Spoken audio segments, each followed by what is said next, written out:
Assalamualaikum warahmatullahi wabarakatuh. Shalom, Om Swastiastu, Namo Buddhaya, dan salam kebajikan. Rahayu, rahayu, rahayu. Apa itu sistem bebek lumpuh dalam kata arti dan sejarah? Sistem bebek lumpuh atau lemdak dalam konteks politik merujuk pada situasi di mana seorang pemimpin atau pemerintah tidak memiliki kekuatan atau efektivitas dalam membuat keputusan atau menjalankan pemerintahan karena berbagai alasan, seperti masa jabatan yang hampir berakhir dan kurangnya dukungan politik, lalu krisis kepercayaan. Dalam situasi ini, pemimpin atau pemerintah mungkin sulit membuat keputusan yang efektif atau menjalankan pemerintahan dengan baik.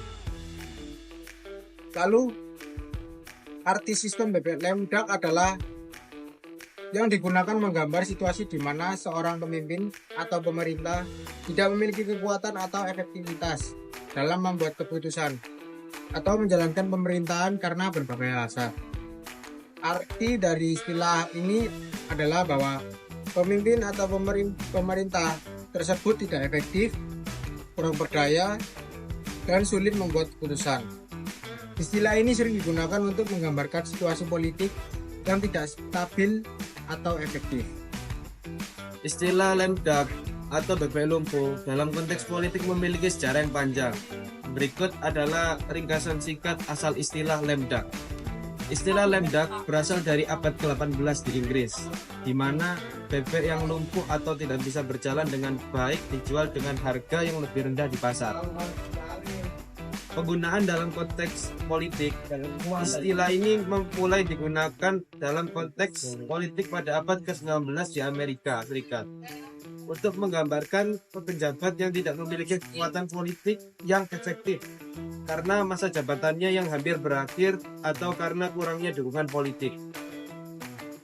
Seiring waktu, istilah lemdak menjadi lebih umum digunakan untuk menggambarkan situasi politik di mana seorang pemimpin atau pemerintah tidak memiliki kekuatan yang efektif dalam membuat keputusan atau menjalankan pemerintahan.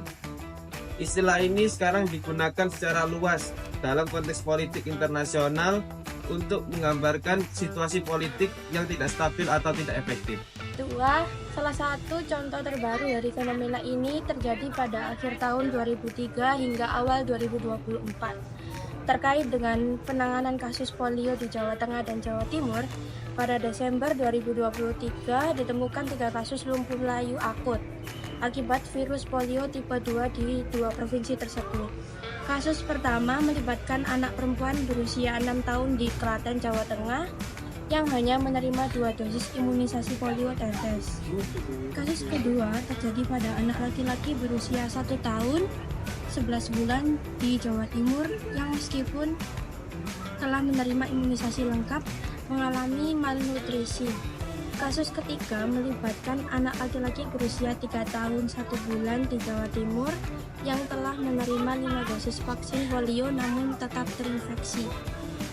Penemuan kasus-kasus ini menunjukkan adanya sirkulasi virus polio di komunitas meskipun sebagian besar anak telah menerima imunisasi lengkap. Hal ini menandakan bahwa upaya imunisasi sebelumnya mungkin tidak cukup efektif atau merata.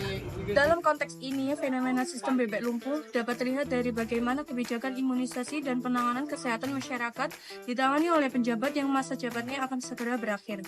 Keputusan-keputusan yang diambil pada periode tersebut dapat dipandang sebagai upaya untuk meninggalkan warisan kebijakan tertentu, meskipun efektivitas dan keberlanjutan dipertanyakan.